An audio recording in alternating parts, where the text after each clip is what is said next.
Well, good morning, everyone. Good morning and welcome to PF International Circuit here in the United Kingdom. Those of you that are here in person will know we've got a lovely late summer's morning. Those of you tuned in online, well, thank you for joining us on CIK TV.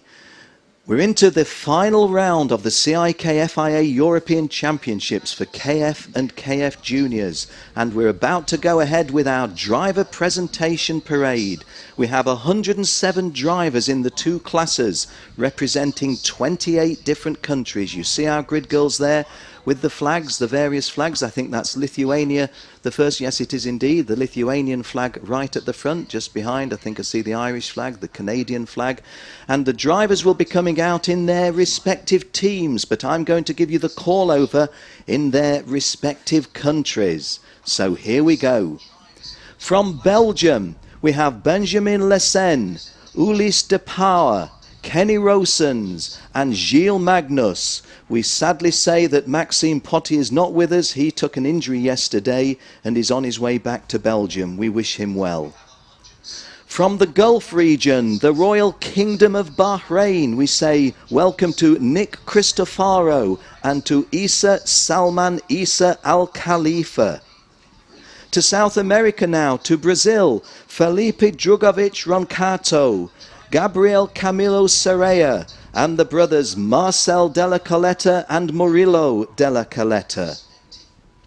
To North America, to Canada, Cami Marrero Laliberte. Back to Europe, to Switzerland, three Swiss drivers are Lucas Legere, Fabio Scherer, and Clement Novalak. To the Far East, to Asia, the People's Republic of China, we have Yifan Xia, Yifai Ye, and Sun Yu Yang. Back to Europe, to Germany, Moritz Horn, Hannes Janker, the first of our ladies, Sophia Flörsch, Mick Jr., and David Beckman. To Scandinavia, to Denmark, Nicholas Nielsen, Nikolai Kjærgaard, Daniel Lundgaard, Kasper Ros Andersen and Christian Lundgaard. From Spain, we have Pedro Hiltbrand and Eliseo Martinez Morono. A big entry from Finland, we have Artu Moilanen, Tuomas Toijula, Niko Kari, Tuomas Hapalainen, Johannes Hayanen, Olli Peltolo, Paavo Tonteri and Konsta Lapalainen. From France, Julien Darra, Gabriel Aubry, Paolo Besonsone, Alexandre Gadouin, Giuliano Alesi, Alessandro Brozzoni, and Charles Milesi. Back now to Asia, to Indonesia, we have Presley Martono. From the west of Europe, the far west of Europe, the Republic of Ireland, we have John Norris. A strong Italian entry, Felice Tieni, Marco Mastranzi, Alessio Lorandi, Cosimo Francesco Durante, Leonardo Lorandi, Lorenzo Travisanuto, Lorenzo Colombo, Alex, we just call him Alex, and Aldo Festante. To Central America, to the Caribbean, to Jamaica, welcome to Thomas Issa. To the Far East again, in Asia, from Japan, Sato Marino. To the Baltic in Europe, to Lithuania, welcome to Rokas Baciuska. Back to Southeast Asia, Malaysia, Mazrul Haizad, Adam Heikel, Mazrul Haizad from Malaysia. Netherlands, Martin van Leeuwen, Bent Vishkal, Bart Verkroost.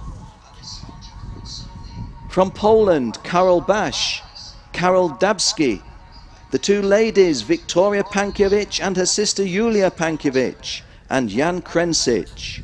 From Portugal, Johan Azedo Sousa. From Qatar in the Arabian Gulf, Alessandro Stura. From Romania, Dionysius Marcu. From Russia, Igor Stupenkov, Nikita Sitnikov, Nikita Mazpen, Alexei Korneev, Nikita Troitsky, Alexander Vatanian and Artem Petrov. From Singapore, we have James Pull. From Sweden, Linus Lundqvist, Philip Hall, Emil Skarath, Anton Hager, Rasmus Lind, and Noah Millell. From the United States of America, Logan Sargent, Devlin DeFrancesco, and Juan Manuel Correa.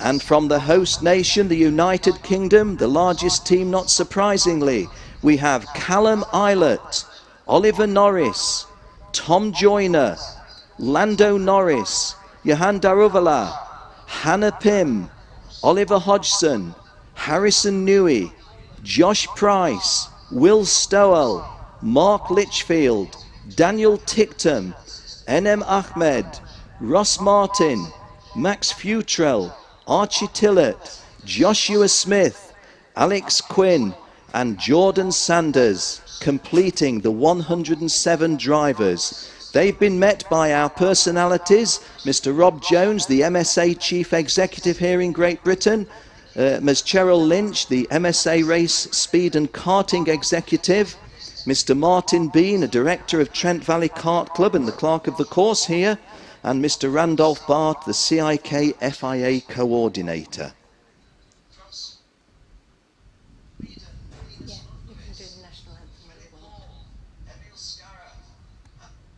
Well, having acknowledged all of our drivers here and the personalities to whom they've been introduced, we shall go ahead and acknowledge that we're in the United Kingdom by the playing of the national anthem.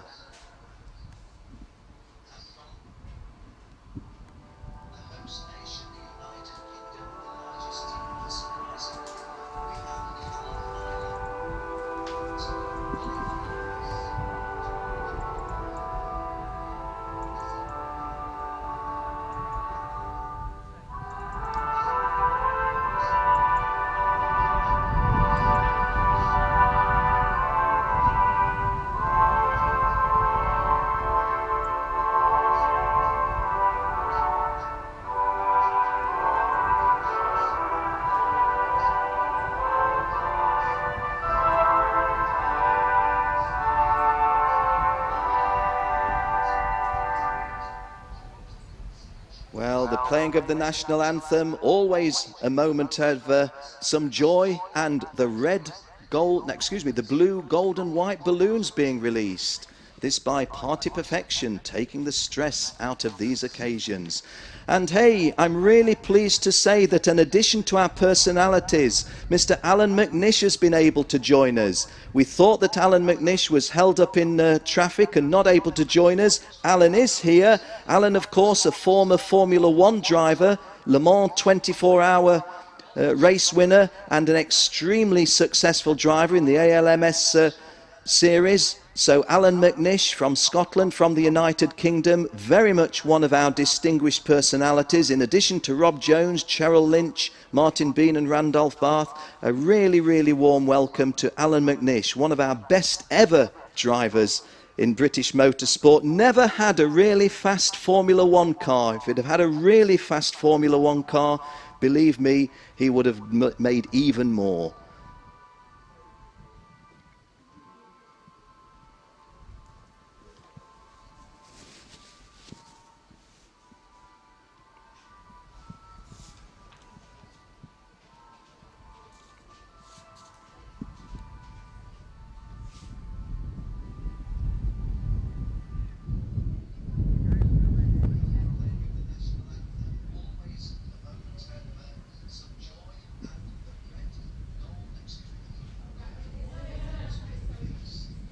And now our drivers are going to receive a memento of this event. They're going to receive a mug inscribed with the PF International Circuit logo and also the circuit configuration.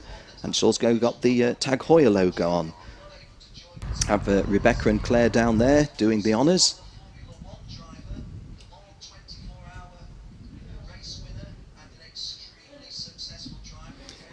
Well, as you can see, one or two drivers having a really close look at their mugs, others just tucking them in the helmet. some just carrying them by the handle. Very colourful scene as we look down from our television cameras down onto the start line here at PF International Circuit. For those of you not familiar with the geography, we're in the east of England. We're not near any big city. Nottingham is probably the nearest big city we would talk about, just about 80 kilometres away from here. Mr. Chris Walker there, the British karting photographer, not missing an opportunity to get some close-up views of these drivers going to collect their mugs.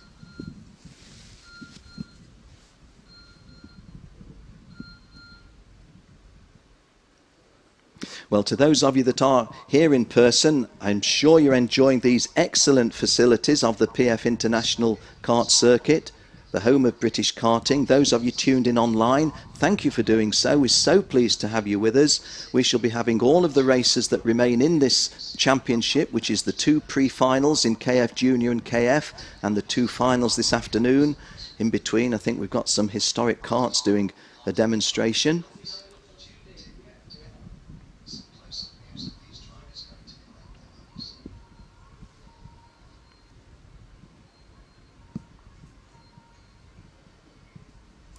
Well, 107 drivers from 28 countries across the 2 classes, and we do have to say that that's an impressive turnout. We really are appreciative of that. The 4 girls at the front, look, Hannah Pym, Victoria Pankovic, Julia Pankovic, Sophia Flörsch.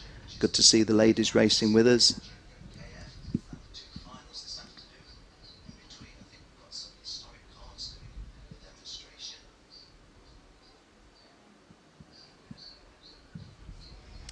Well, how are you on your flags? What flags are those? Oh, can't invite you to tell me because our television picture goes away from them. I think that we saw a Polish flag and the Portuguese flag. That's the Belgian flag at the top there, isn't it? The Chinese flag, of course, very readily identifiable in the predominant red. And the CIK FIA flag, which we fly at all of our championships. Well, as you can see from our television pictures, it's a pleasant enough summer's day here in the east of England. Plenty of blue sky, plenty of high white cloud, but a little bit of dull cloud. We don't really expect to have that cloud resulting in any rain this afternoon. We think we're in for a dry afternoon's racing. We hope so. Maybe that's wishful thinking by me.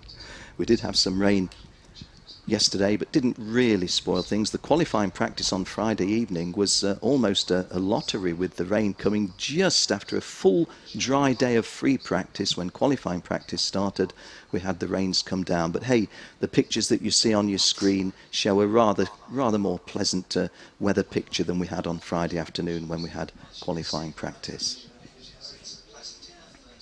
Well, that is the end of our driver presentation parade. The organising committee here we'll give a thank you to Mr. Nigel Edwards, Mrs. Claire Mills, Mrs. Danielle Short, and we do thank all of our CIK officials as well. Mr. Paul Fletcher, the man whose vision it was to create this particular circuit. He must be very, very proud. Was on the gantry moments ago watching the driver presentation parade. Well, once again, I say thank you to those of you that chose to join us online. Let me tell you a little bit about what the timetable looks like now. We shall be having a historic karting demonstration in the next 15-20 minutes or so, but we want you to be in front of your screens shortly before 12:15 when the first of our pre-finals gets away. The KF Junior pre-final scheduled away at 12:15. We shall be on air at about 10 minutes past 12. Do please join us. And then the second of the pre-finals is the KF pre-final at 12:40. Full coverage from the PF International Circuit here on CIK TV. If you're not able to join us for these races, you can catch up with them on the archive. It is possible to watch these subsequently, but you know, we would like to think that you're watching live, so do your best to have you and your karting friends in front of your screens in time for our next race, which starts at 12:15. For the time being, from myself, Ken Walker, do enjoy the rest of the day.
Karts in the demonstration. The first of our historic karts demonstration are coming out now. That's Mick Pritchard in Dale Sabre.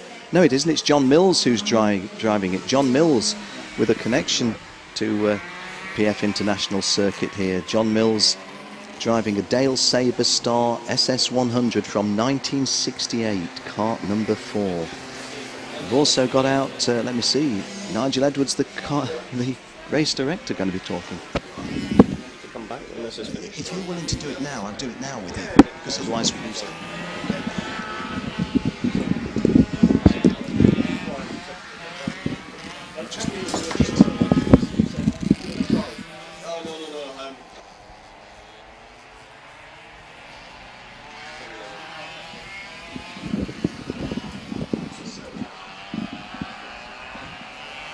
So as we look at these historic karts on the circuit, let's just turn ourselves a little bit further forward and have a word with our distinguished guest who was being presented to the drivers, Alan McNish. Alan, of course, one of our most successful drivers. I always make the point, Alan, you're a Formula One driver who never ever got anything like the fastest kart on the grid, and you had to do your work the hard way, didn't you?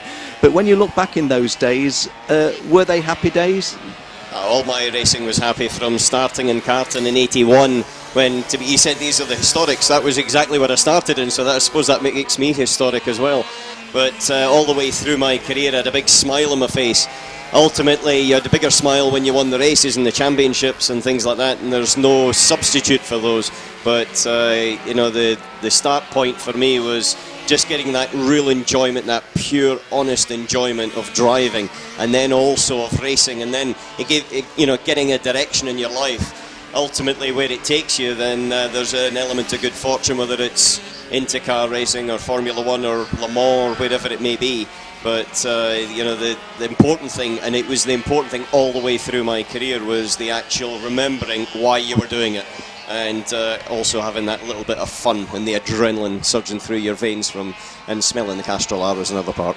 Well, just tell us where it started. You know, what were the first circuits you raced on, and what were the first karts you raced on? We're looking on screen now at these historic karts from the 1970s, 1960s even. Just tell us what you drove in those early days. It was back in 81, the end of 1981. I was 11 years old, and that was the youngest you could start racing at that time. And I went down with a guy called David Leslie, who many people will know, to Rowra, which is obviously a bit bigger circuit than it was back then. And went to Rowra and met the Edgars, and they sorted me out with a Lane Arrow and raced that for a wee while. Ultimately won my first race at Morecambe, which is no longer. And it was two corners though. It was a hairpin and a very fast right-hander uphill, and that was probably one of the most single biggest race victories in my life, because it was the first thing I ever won in anything.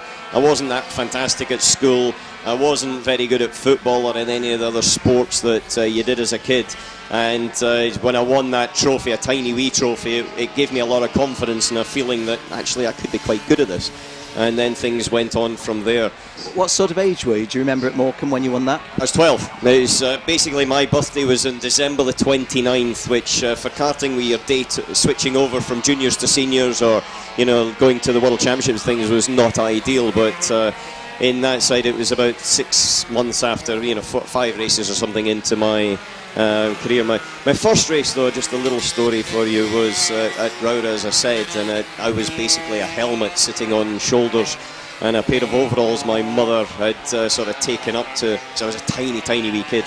And there was a guy called Jason Plato, who was the hero of the pop charts at that point, and Jason was leading, and then when he came up to lap me in my first race, I just basically turned into him and we, you know, bounced off, and we both went off. And that was it. I didn't realise that I was going to be racing Jason or know him for such a long period of time afterwards. When you had the shall we say, the initial joy, delight of karting overcome, when did you think, you know, I could do this seriously and perhaps start winning things? I think there's a chap who's here called Dave Boyce, and we were just before the Scottish Championships in 82, so it's roughly about 9 months from when I started. And because I was so small, my dad had welded in little bars up near the stub axles so that it could hold the actual pedals. And at that time, it wasn't designed for people of my height as it was then. And Boise came along and he basically said, look, that's not going to work. And he hacksawed them in half, and it allowed the car to flex. And then we went to the Scottish Championships, and I basically won the Scottish Championships reasonably easily. And that was a big thing. A year to the day, you won the Scottish. Scottish was a big event at the time. You got the number 8 plate, and so that was really, I would say, the time period when it went from being a hobby, to I could do something with this, to actually winning big events. And I was very fortunate that a few RAC titles, went down to Pall Mall to collect them. The Green Man, as it was then, and the Super One, and a few Scottishes to pocket in the 5 years I was karting. Let's just have a quick look on the circuit, Alan. We've got karts from a little bit before your era. Peter Brinkworth, Fox McCulloch, I don't think's out. That would have been the oldest at 63. But which of these names ring a bell with you? The Davidson Sprint Perilla, the Barlotti Perilla, was that... had they long gone when you started racing in 81, or were some of these names something that would have been familiar then? No, the Barlotti had gone, but I remember the name because that was actually David Leslie's chassis when he was racing with 210 and the Villiers and things. The Perilla, funnily enough, I was in California last weekend at a historic event called Pebble Beach, and there was a Perilla motorbike, which I understand is of the same family. And I didn't realise that, but Comets and Perillas were all around. Hewland Arrow is what I started with. And the Sprint chassis, Davidson Sprint's been around in karting for such a long time, and gave a lot of drivers their career, and Zip clearly the same thing. Well, let me just mention that Kart 71, which I think we picked up on our screen moments ago, is a Davidson Sprint Perilla, John Percy. Incidentally, out there we've got our clerk of the course, Nigel Edwards, kart number 77. Not sure what he's driving. Well, Nigel, I never raced against, but I remember seeing him, because the thing about Nigel was always his knees were somewhere up around about his hands, because he's such a tall chap. And it was especially around about Fullbeck and Wombwell, which were clearly local circuits, to hear that he was the man to beat, especially the winter races, because we would come down to some of these events, and for the 100 national final, which was the big race, then always Nigel was one of the ones to beat. The prize capture, if you could get it. Just tell me this, the move to Formula One, was that something which you, how do you view that? Do you sort of wish you could have come in at a different era or got a different car? Because I often say of you that you didn't have the fastest car, and all that you achieved was with a slower car. How do you view your time in Formula One? Well, I was testing with McLaren, at a 3-year testing agreement with them when I was 19, which was very early at that point, but the opportunity never arose, and I went to Benetton and didn't want to test, wanted to race, and that took me to sports car racing and to Porsche. And the final opportunity with Toyota, when that came around, it was too late for me, to be honest with you. I was 32 years old, and it was really just probably 10 years too far down the line. Toyota were in their first season, and ultimately they struggled all the way through their time in Formula One, but the first year there was a very big learning curve for them. The car development was basically zero through the year, and you have to develop every single race in any form of the sport, even if it's just you and your own thought process and the way you're working and driving and things like that. You've always got to be better, because if not, the next guy will come up and beat you. And I never look back. I'm not one of these people that looks back. I always look forward. What that year did for me was it reminded me that I was a racing driver that wanted to win. I had opportunities to stay in Formula One. Ultimately, I went to Renault as their reserve driver and third driver, and was doing all the Friday Grand Prix. And my first lap in the Renault in Barcelona ever was quicker than my qualifying lap in the Toyota. And so it told me that there was a huge difference between the front and the back of the grid. And, as a racing driver that wanted to win, I clearly didn't want to just be in Formula One for the sake of it. I wanted to actually be at the front, and if that wasn't possible, I would prefer to be at the front in something else. And sports cars and Le Mans 24 Hours, the World Championship, and the American Le Mans Series were all a begging, and that's where ultimately I suppose I made most of my name. But when I look back in my total career, then I pretty much ticked every box. Well done. Just tell us, you don't want to look back, let's look forward. It's a couple of seasons ago you retired, and it's just this season. It was only the end of last year. End of last year, gosh, I'm getting too old myself, aren't I? What's on the cards now? What will you be doing? You're not walking away from motorsport, you're here at PFI today. What happens now? Well, I've been with Audi for a long time, a big part of my career, and I'm an ambassador for the Audi group, but also a consultant with Audi Sport and the bosses there in some of their racing programs in the way that they look at it. But also I've got a big interest in young drivers and who's the next talent to come through, because I said in an article last year, which at the time I kind of knew it was going to be my last season, that I was the sort of present in the past and I was interested in who was going to be the future, and there's no better place to come and see who the future is than right here. You know, this circuit is without doubt one of the best in the world. It's clearly the best in the United Kingdom, and I think we've got some of the best drivers around that are going to be duking it out today. Another factor that I'm involved with the BBC, British TV, in their Formula One coverage on television and radio, which is that's a lot of fun. It is a lot of fun. If I may say so, it comes over from your perspective as fun. You're a guy who always has a buzz in your voice as well as a twinkle in your eye, smile on your face.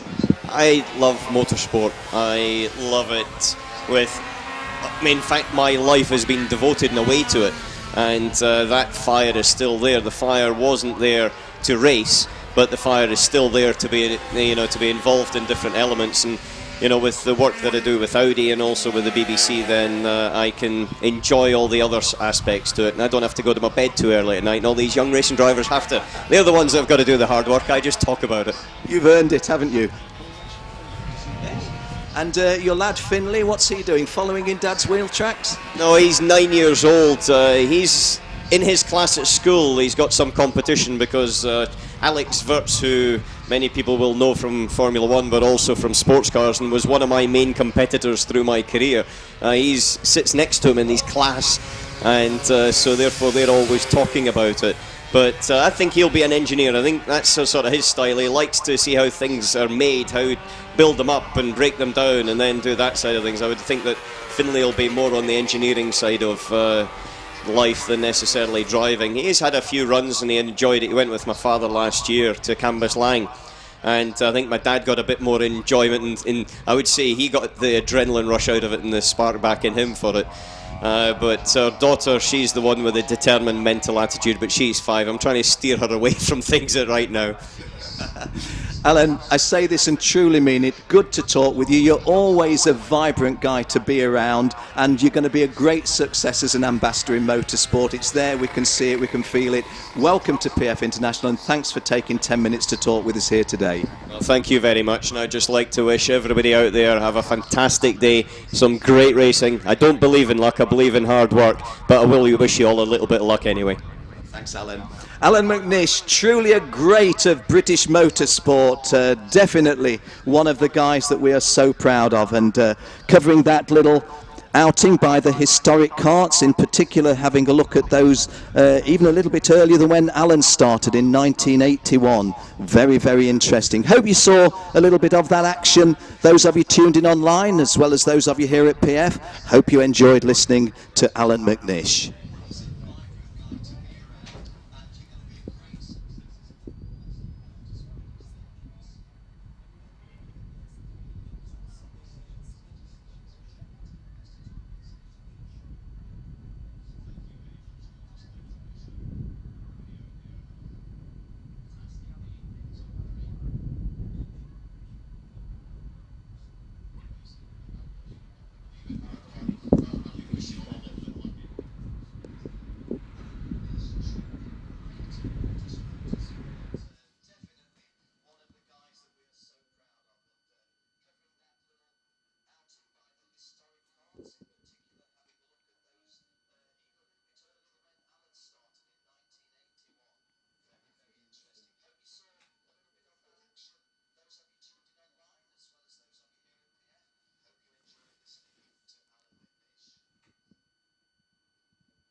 So do keep your attention towards the tarmac if you're enjoying that sort of thing. Brian Malin is the secretary of the British Historic Kart Racing Club, and he'll be talking us through this particular session. So let's just await until the carts take to the tarmac. So whenever you want, you can use that when you're talking to the circuit.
Sì, anche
se ci sono i consigliati stanno molto staccati, lascia stare.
championship leader coming into this event. He shares row 4 with Casper Roos-Henderson of Denmark and Presley Martono of Indonesia, Juan Manuel Correa of USA completing the top 10 on row 5.